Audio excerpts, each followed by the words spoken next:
بسم الله الرحمن الرحيم. أتى أمر الله فلا تستعجلوه سبحانه وتعالى عما يشركون. ينزل الملائكة بالروح من أمره على من يشاء من عباده أن أنذروا أنه لا إله إلا أنا فاتقون. خلق السماوات والأرض بالحق تعالى عما يشركون. خلق الإنسان من نطفة فإذا هو خصيم مبين. والأنعام خلقها لكم فيها دفء ومنافع ومنها تأكلون. ولكم فيها جمال حين تريحون وحين تسرحون. وتحمل أثقالكم إلى بلد لم تكونوا بالغيه إلا بشق الأنفس إن ربكم لرؤوف رحيم. والخيل والبغال والحمير لتركبوها وزينة ويخلق ما لا تعلمون. وعلى الله قصد السبيل ومنها جائر ولو شاء لهداكم أجمعين. هو الذي أنزل من السماء ماء لكم منه شراب ومنه شجر فيه تسيمون. ينبت لكم به الزرع والزيتون والنخيل والأعناب ومن كل الثمرات إن في ذلك لآية لقوم يتفكرون. وسخر لكم الليل والنهار والشمس والقمر والنجوم مسخرات بأمره إن في ذلك لآيات لقوم يعقلون. وما ذرأ لكم في الأرض مختلفا ألوانه إن في ذلك لآية لقوم يذكرون. وهو الذي سخر البحر لتأكلوا منه لحما طريا وتستخرجوا منه حلية تلبسونها وترى الفلك مواخر فيه ولتبتغوا من فضله ولعلكم تشكرون. وألقى في الأرض رواسي أن تميد بكم وأنهارا وسبلا لعلكم تهتدون وعلامات وبالنجم هم يهتدون. أفمن يخلق كمن لا يخلق أفلا تذكرون. وإن تعدوا نعمة الله لا تحصوها إن الله لغفور رحيم. والله يعلم ما تسرون وما تعلنون. والذين يدعون من دون الله لا يخلقون شيئا وهم يخلقون. أموات غير أحياء وما يشعرون أيان يبعثون. إلهكم إله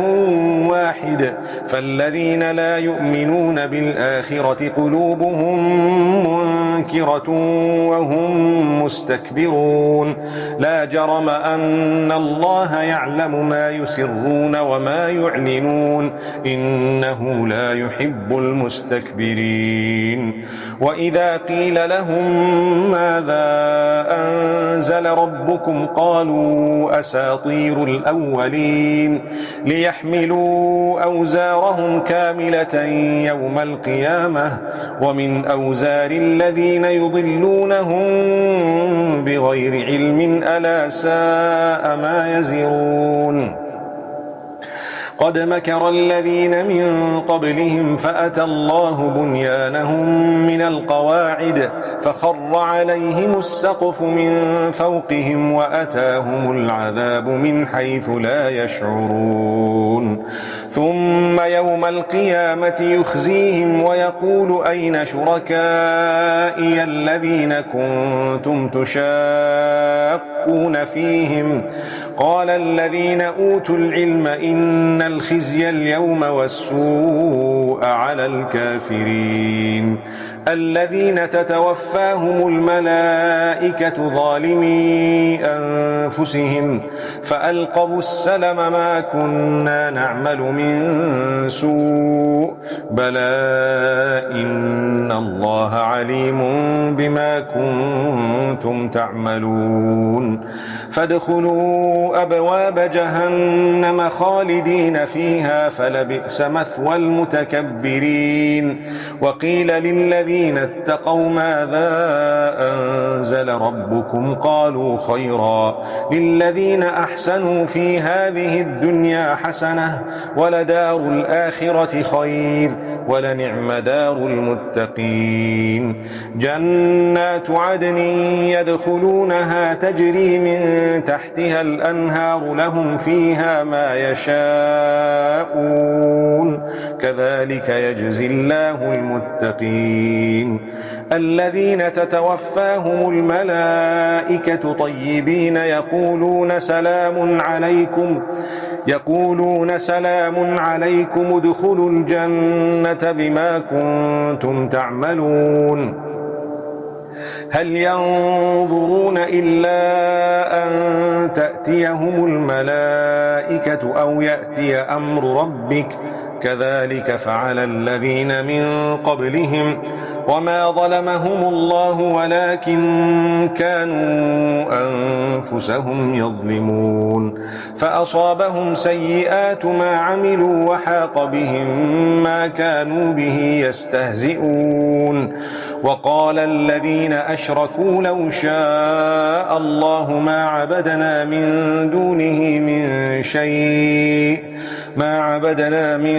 دونه من شيء نحن ولا آباؤنا ولا حرمنا من دونه من شيء كذلك فعل الذين من قبلهم فهل على الرسل إلا البلاغ المبين ولقد بعثنا في كل أمة رسولا أن اعبدوا الله واجتنبوا الطاغوت فمنهم من هدى الله ومنهم من حقت عليه الضلالة فسيروا في الأرض فانظروا كيف كان عاقبة المكذبين إن تحرص على هداهم فإن الله لا يهدي من يضل وما لهم من ناصرين وأقسموا بالله جهد أيمانهم لا يبعث الله من يموت بلى وعدا عليه حقا ولكن أكثر الناس لا يعلمون ليبين لهم الذي يختلفون فيه وليعلم الذين كفروا أنهم كانوا كاذبين إنما قولنا لشيء إذا أردناه أن نقول له كن فيكون والذين هاجروا في الله من بعد ما ظلموا لنبوئنهم في الدنيا حسنة ولأجر الآخرة أكبر لو كانوا يعلمون الذين صبروا وعلى ربهم يتوكلون وما أرسلنا من قبلك إلا رجالا نوحي إليهم فاسألوا أهل الذكر إن كنتم لا تعلمون بالبينات والزبر وأنزلنا إليك الذكر لتبين للناس ما نزل إليهم ولعلهم يتفكرون أفأمن الذين مكروا السيئات أن يخسف الله بهم الأرض أو يأتيهم العذاب من حيث لا يشعرون أو يأخذهم في تقلبهم فما هم بمعجزين أو يأخذهم على تخوف فإن ربكم لرؤوف رحيم أولم يروا إلى ما خلق الله من شيء يتفيأ ظلاله عن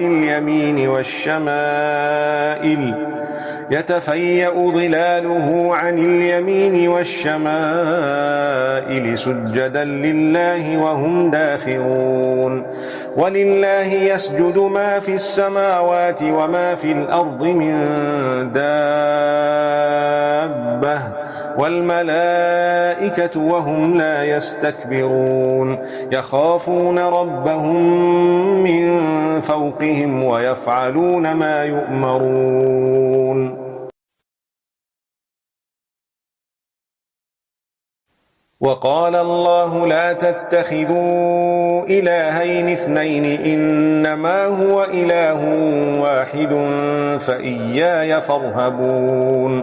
وله ما في السماوات والأرض وله الدين واصبا أفغير الله تتقون وما بكم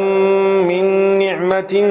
فمن الله ثم إذا مسكم الضر فإليه تجأرون ثم إذا كشف الضر عنكم إذا فريق منكم بربهم يشركون ليكفروا بما آتيناهم فتمتعوا فسوف تعلمون ويجعلون لما لا يعلمون نصيبا مما رزقناهم تالله لتسألن عما كنتم تفترون ويجعلون لله البنات سبحانه ولهم ما يشتهون وإذا بشر أحدهم بالأنثى ظل وجهه مسودا وهو كظيم يتوارى من القوم من سوء ما بشر به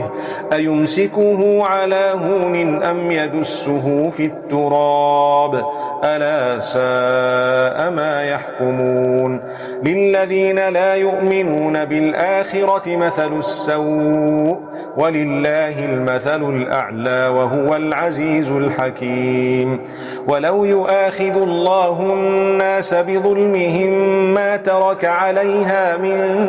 دابة ولكن يؤخرهم إلى أجل مسمى فإذا جاء أجلهم لا يستأخرون ساعة ولا يستقدمون ويجعلون لله ما يكرهون وتصف ألسنتهم الكذب أن لهم الحسنى لا جرم أن لهم النار وأنهم مفرطون تالله لقد أرسلنا إلى من قبلك فزين لهم الشيطان أعمالهم فهو وليهم اليوم ولهم عذاب أليم وما أنزلنا عليك الكتاب إلا لتبين لهم الذي اختلفوا فيه وهدى ورحمة لقوم يؤمنون والله أنزل من السماء ماء فأحيا به الأرض بعد موتها إن في ذلك لآية لقوم يسمعون وإن لكم في الأنعام لعبرة نسقيكم مما في بطونه من بين فرث ودم لبنا خالصا سائغا للشاربين ومن ثمرات النخيل والأعناب تتخذون منه سكرا ورزقا حسنا إن في ذلك لآية لقوم يعقلون وأوحى ربك إلى النحل أن اتخذي من الجبال بيوتا ومن الشجر ومما يعرشون ثم كلي من كل الثمرات فاسلكي سبل ربك ذللا يخرج من بطونها شراب مختلف ألوانه فيه شفاء للناس إن في ذلك لآية لقوم يتفكرون والله خلقكم ثم يتوفاكم ومنكم من يرد إلى أرذل العمر لكي لا يعلم بعد علم شيئا إن الله عليم قدير والله فضل بعضكم على بعض في الرزق فما الذين فضلوا براد رزقهم على ما ملكت أيمانهم فهم فيه سواء أفبنعمة الله يجحدون والله جعل لكم من أنفسكم أزواجا وجعل لكم من أزواجكم بنين وحفدة ورزقكم من الطيبات أفبالباطل يؤمنون وبنعمة الله هم يكفرون ويعبدون من دون الله ما لا يملك لهم رزقا من السماوات والأرض شيئا ولا يستطيعون فلا تضربوا لله الأمثال إن الله يعلم وأنتم لا تعلمون ضرب الله مثلا عبدا مملوكا لا يقدر على شيء ومن رزقناه منا رزقا حسنا فهو ينفق منه سرا وجهرا هل يستوون الحمد لله بل أكثرهم لا يعلمون وضرب الله مثلا رجلين أحدهما أبكم لا يقدر على شيء وهو كل على مولاه أينما يوجهه لا يأتي بخير هل يستوي هو ومن يأمر بالعدل وهو على صراط مستقيم ولله غيب السماوات والأرض وما أمر الساعة إلا كلمح البصر أو هو أقرب إن الله على كل شيء قدير والله أخرجكم من بطون أمهاتكم لا تعلمون شيئا وجعل لكم السمع والأبصار والأفئدة لعلكم تشكرون ألم يروا إلى الطير مسخرات في جو السماء ما يمسكهن إلا الله إن في ذلك لآيات لقوم يؤمنون والله جعل لكم من بيوتكم سكنا وجعل لكم من جلود الأنعام بيوتا تستخفونها يوم ضعنكم ويوم إقامتكم ومن أصوافها وأوبارها وأشعارها أثاثا ومتاعا إلى حين والله جعل لكم مما خلق ظلالا وجعل لكم من الجبال أكنانا وجعل لكم سرابيل تقيكم الحر وسرابيل تقيكم بأسكم كذلك يتم نعمته عليكم لعلكم تسلمون فإن تولوا فإنما عليك البلاغ المبين يعرفون نعمة الله ثم ينكرونها وأكثرهم الكافرون ويوم نبعث من كل أمة شهيدا ثم لا يؤذن للذين كفروا ولا هم يستعتبون وإذا رأى الذين ظلموا العذاب فلا يخفف عنهم ولا هم ينظرون وإذا رأى الذين أشركوا شركاءهم قالوا ربنا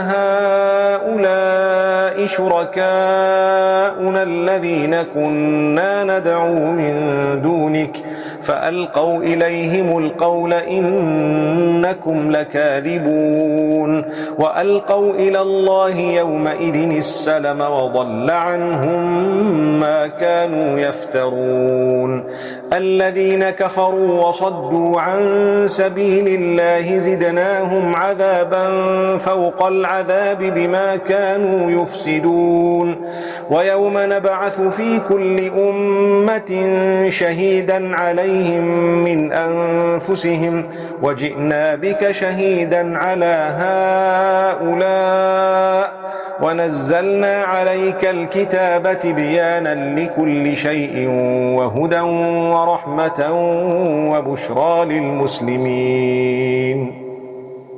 إن الله يأمر بالعدل والإحسان وإيتاء ذي القربى وينهى عن الفحشاء والمنكر والبغي يعظكم لعلكم تذكرون وأوفوا بعهد الله إذا عاهدتم ولا تنقضوا الأيمان بعد توكيدها وقد جعلتم الله عليكم كفيلا إن الله يعلم ما تفعلون ولا تكونوا كالتي نقضت غزلها من بعد قوة أنكاثا تتخذون أيمانكم دخلا بينكم أن تكون أمة هي أربى من أمة إنما يبلوكم الله به وليبينن لكم يوم القيامة ما كنتم فيه تختلفون ولو شاء الله لجعلكم أمة واحدة ولكن يضل من يشاء ويهدي من يشاء ولتسألن عما كنتم تعملون ولا تتخذوا أيمانكم دخلا بينكم فتزل قدم بعد ثبوتها وتذوقوا السوء بما صددتم عن سبيل الله ولكم عذاب عظيم ولا تشتروا بعهد الله ثمنا قليلا إنما عند الله هو خير لكم إن كنتم تعلمون ما عندكم ينفد وما عند الله باق ولنجزين الذين صبروا أجرهم بأحسن ما كانوا يعملون من عمل صالحا من ذكر أو أنثى وهو مؤمن فلنحيينه حياة طيبة ولنجزينهم أجرهم بأحسن ما كانوا يعملون فإذا قرأت القرآن فاستعذ بالله من الشيطان الرجيم إنه ليس له سلطان على الذين آمنوا وعلى ربهم يتوكلون إنما سلطانه على الذين يتولونه والذين هم به مشركون وإذا بدلنا آية مكان آية والله أعلم بما ينزل قالوا إنما أنت مفتر بل أكثرهم لا يعلمون قل نزله روح القدس من ربك بالحق ليثبت الذين آمنوا وهدى وبشرى للمسلمين ولقد نعلم أنهم يقولون إنما يعلمه بشر لسان الذي يلحدون إليه أعجمي وهذا لسان عربي مبين إن الذين لا يؤمنون بآيات الله لا يهديهم الله ولهم عذاب أليم إنما يفتري الكذب الذين لا يؤمنون بآيات الله وأولئك هم الكاذبون من كفر بالله من بعد إيمانه إلا من أكره وقلبه مطمئن بالإيمان ولكن من شرح بالكفر صدرا فعليهم غضب من الله ولهم عذاب عظيم ذلك بأنه مستحب الحياة الدنيا على الآخرة وأن الله لا يهدي القوم الكافرين أولئك الذين طبع الله على قلوبهم وسمعهم وأبصارهم وأولئك هم الغافلون لا جرم أنهم في الآخرة هم الخاسرون ثم إن ربك للذين هاجروا من بعد ما فتنوا ثم جاهدوا وصبروا إن ربك من بعدها لغفور رحيم يوم تأتي كل نفس تجادل عن نفسها وتوفى كل نفس ما عملت وهم لا يظلمون وضرب الله مثلا قرية كانت آمنة مطمئنة يأتيها رزقها رغدا من كل مكان فكفرت بأنعم الله فأذاقها الله لباس الجوع والخوف بما كانوا يصنعون ولقد جاءهم رسول منهم فكذبوه فأخذهم العذاب وهم ظالمون فكلوا مما رزقكم الله حلالا طيبا واشكروا نعمة الله إن كنتم إياه تعبدون إنما حرم عليكم الميتة والدم ولحم الخنزير وما أهل لغير الله به فمن اضطر غير باغ ولا عاد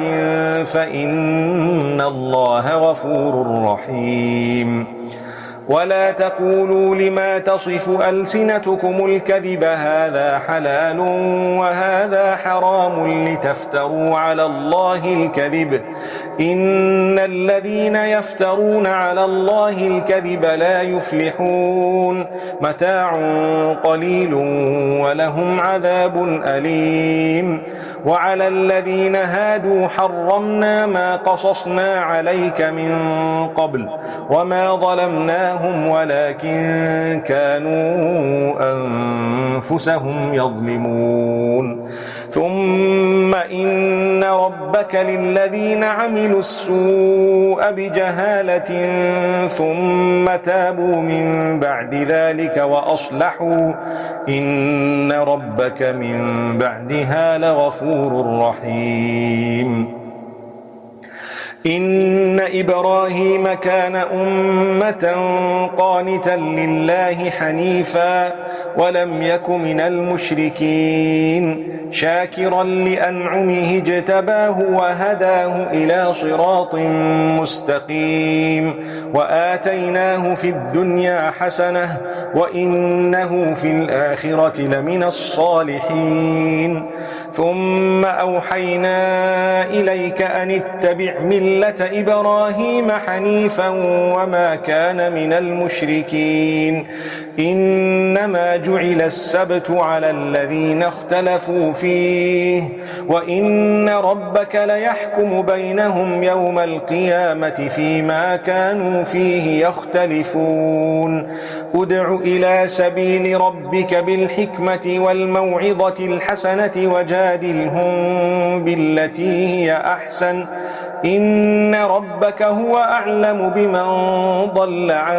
سبيله وهو أعلم بالمهتدين وإن عاقبتم فعاقبوا بمثل ما عوقبتم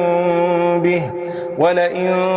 صبرتم لهو خير للصابرين واصبر وما صبرك إلا بالله ولا تحزن عليهم ولا تك في ضيق مما يمكرون إن الله مع الذين اتقوا والذين هم محسنون